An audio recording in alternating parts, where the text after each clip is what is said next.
ठाणे बोरिवली भुयारी मार्गाचा अर्थातच एकीकडे लोकार्पण होत असताना शुभारंभ होत असताना या कामाला गती मिळेल अशी आशा व्यक्त केलेली आहे।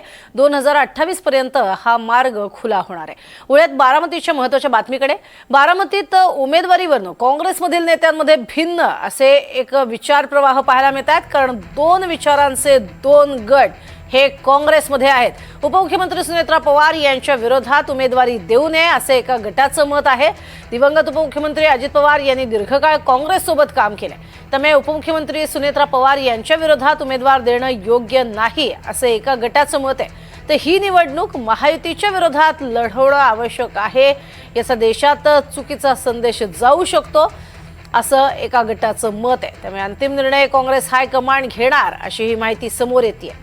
काँग्रेसमध्येच हे दोन मतप्रवाह आहेत आणि त्यामुळेच एकीकडे लोकशाही मार्गाने आम्ही जातोय असं म्हणत काँग्रेसने आपली भूमिका ठाम ठेवलेली आहे, मात्र दुसरीकडे सगळ्यात जास्त काम अजित पवारांनी काँग्रेससोबत केलेले आहे आणि त्यामुळेच अशा पद्धतीने आपला उमेदवार देऊ नये, तो मागे घ्यावा अशा स्वरूपाचा मतप्रवाह हा अंतर्गत काँग्रेसमध्येच पाहायला मिळतोय।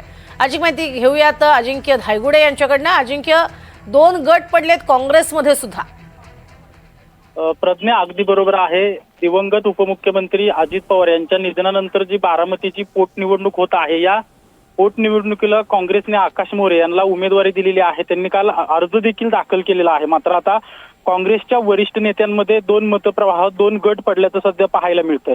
त्याचं कारण प्रामुख्याने सांगितलं जातंय की उपमुख्यमंत्री अजित पवार यांच्या निधनानंतर ही निवडणूक होते आणि अजित पवारांचे काँग्रेसच्या अनेक नेत्यांचे चांगले संबंध होते। अजित पवारांसोबत काँग्रेसने दीर्घकाळ काम केलेलं आहे, त्यामुळे या निवडणुकीला आपण उमेदवार द्यायला नको अशा प्रकारचा एक मतप्रवाह आहे। तर दुसऱ्या नेत्यांचं म्हणणं आहे की ही निवडणूक जी आहे ती महायुती विरुद्ध झाली पाहिजे, कारण की हा उमेदवार महायुतीचा उमेदवार आहे। त्यामुळे इथं जर आपण बिनविरोध निवडणूक केली तर याचा संपूर्ण देशात चुकीचा संदेश जाईल। अशा प्रकारचे दोन मतप्रवाह सध्या काँग्रेसमध्ये असल्याचं आपल्याला पाहायला मिळतं आणि या निमित्ताने काँग्रेसमध्ये दोन गट झालेले आहेत आणि ही सगळी माहिती जी आहे ती काँग्रेसकडून हायकमांडला दिली गेलेली आहे। आता काँग्रेसचा हायकमांड दिलेला उमेदवार परत घ्यायचा की या निवडणुकीला सामोरे जायचं याची अंतिम निर्णय याचा घेणार आहे। मात्र सध्या आपल्याला समजतंय की उपमुख्यमंत्री अजित पवारांसोबत काँग्रेसच्या अनेक नेत्यांनी दीर्घकाळ काम केलेलं आहे, वरिष्ठ नेत्यांनी काम केलेलं आहे। त्यामुळे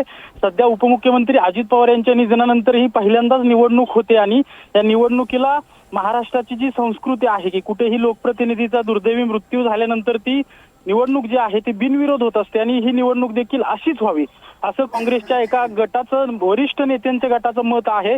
त्याच्यावर सध्या विचार सुरू आहे आणि अंतिम निर्णय काँग्रेस हायकमांड काय घेतंय हे पाहणं महत्त्वाचं असणार आहे। प्रज्ञा, नक्कीच, त्यामुळे आता हायकमांडचा निर्णय हा अंतिम असेल। तुर्तास धन्यवाद या संपूर्ण माहितीसाठी।